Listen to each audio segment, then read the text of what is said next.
भैया एगो बात कहल चाहता नहीं। अरे बोल ना बहन, हम जानत तू का कहल चाहता रही। अच्छा तब बता नहीं, तब हम मान ले कि रउआ इनकर सही के भाई है।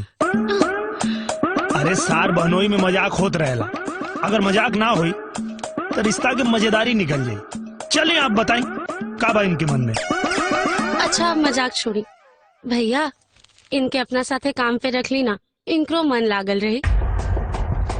बहनोई होके सार के नीचे काम करी है तो दुनिया का कही। घर जमाई बनौनी वो दिन ना सोचनी, दुनिया का कही। तोरा जैसन बदतमीज बहनोई देखल ही ना होकर। अब बहाना छोड़ी, नौकरी पक्का करी। बहन की बात तो नहीं डाल सकत। हाँ तो यही बाने यो पता चल जाए कि तू कितना काम कर सकेला। काम तो ऐसा करब कि सबकर काम तमाम कर दे। अरे सार बहनोई में मजाक चलेला।